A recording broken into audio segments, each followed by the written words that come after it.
one of the most historic moments in Canada will be when Justin Trudeau loses the next election and Pierre Poilievre gets elected as Canada's next prime minister. But from what's already happened, it would be the I did not see that coming moment where the House Speaker invited a particular guest into the viewing gallery, and then everybody, all 338 members of the House of Commons, clapped, and then there was some collateral damage that was done. And that's what we're going to be taking a look at today. You have Freeland, Mr. Speaker, who just has a bit of a meltdown when she's asked by a reporter during a press conference about the I did not see that coming attendee in Parliament. Welcome back to the channel, everybody. Before we get into it, I want to encourage everyone to smash the like button and subscribe if you haven't yet already.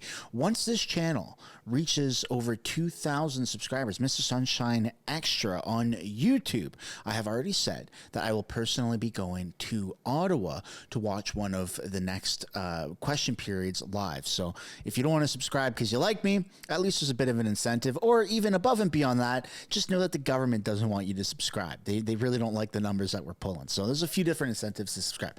I hope you enjoy this clip as much as I do. It's Freeland, who just can't really handle the fact that they messed up and doesn't exactly take full accountability. So sit back, relax, and I hope you enjoy this clip as much as I do. Do you understand why it would be unsatisfying for many Canadians to be asked to believe that one person can direct a standing ovation in Parliament and a time when we're supporting Ukraine and putting our own soldiers in danger in Eastern Europe?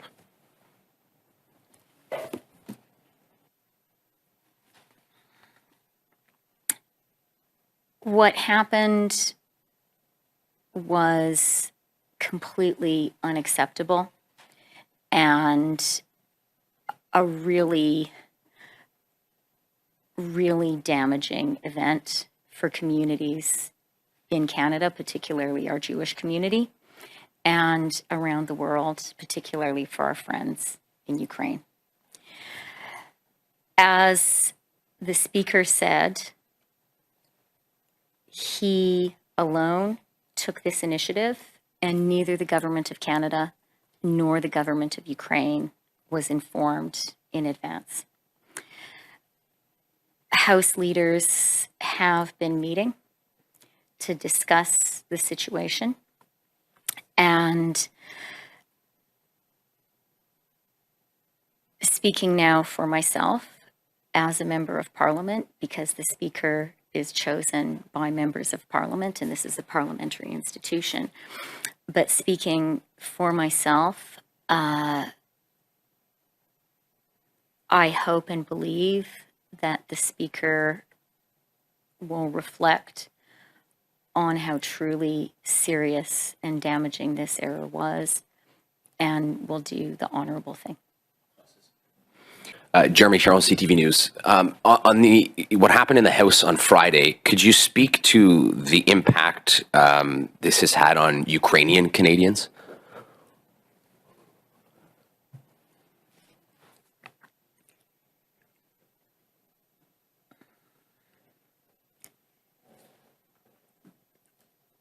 What happened was really terrible and really damaging.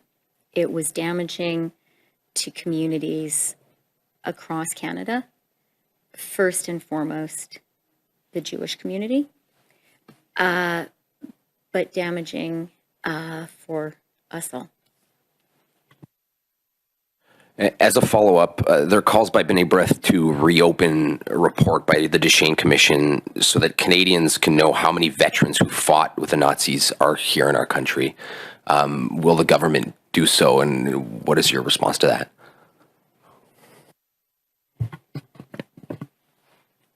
I think, let me just start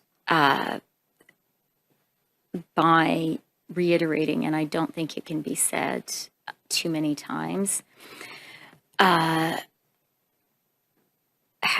hurtful for so many people in Canada and around the world what happened was and has been and continues to be.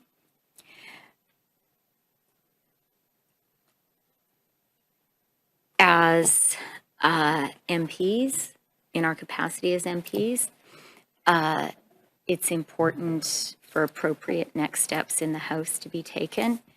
And I think that is our immediate focus.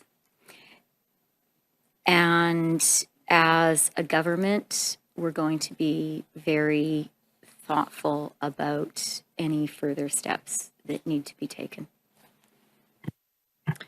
Prochaine question, première rangée. Radio-Canada, je crois. Oui, Juliane Lapointe de Radio-Canada. Madam Freeland,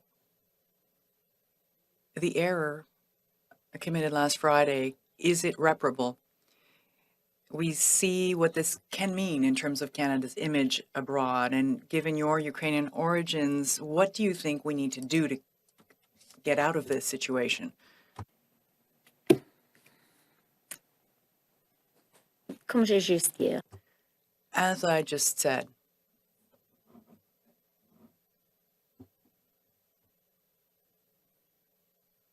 this really, really is beyond a regrettable and actually a terrible event. This is very difficult. It is very painful. I will start with Canadian communities. I think it's important to start with the Jewish community. We understand this, and that has to be said clearly here in Canada. You are right. This is also a painful and a difficult state of affairs internationally, especially for the courageous people of Ukraine. It is important for us as members of Parliament. I'm speaking for myself and for all of us as members of Parliament. It is important for us to do the right thing in our House of Commons. That is how we start repairing this major mistake. Et on blâme qui là-dedans? And who is to be blamed for this? Is Mr. Rhoda himself directly responsible for this? Do you blame anyone else? Le président de la The Speaker of the House of Commons himself was quite clear. It was his decision,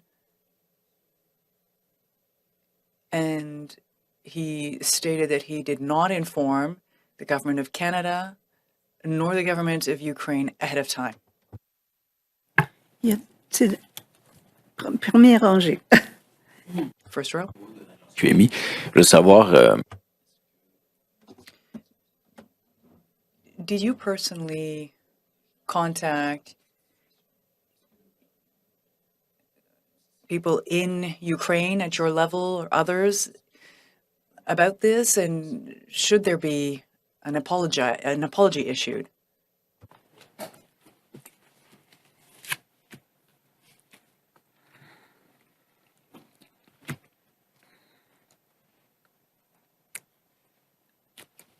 C'est vraiment, vraiment une grave erreur. It is really a very serious and grave mistake, a very painful situation for us, and I think the question was the right one. We are Canadians. We need to start with Canadians, and for this reason, as far as I am concerned, I start by highlighting that this is a very difficult situation, that is a painful situation for the communities in Canada, specifically starting with the Jewish community. It is also a painful situation for the courageous people of Ukraine that we support, that we have supported, and that we will continue to support. Our government, myself, and other people within government are in constant contact with the leaders of the government of Ukraine and we will continue to be.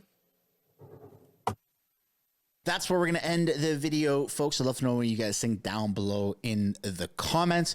Do you think that there should be a little bit more repercussions for the "I did not see that coming" attendee being in Parliament? Should the Liberals take a little bit more accountability? Should somebody be fired above and beyond who already got fired? Obviously, previous House Speaker Anthony Rota, or should, you know, Freeland and maybe Justin Trudeau have a little bit more responsibility on their plate? Love to know what you guys think. Don't forget to smash the like button on your way out. Subscribe if you haven't yet already. And I hope you consider turning post notifications on to just add a layer of insurance so you can actually be notified of upcoming videos. I'll see you guys in the next one. Bye for now.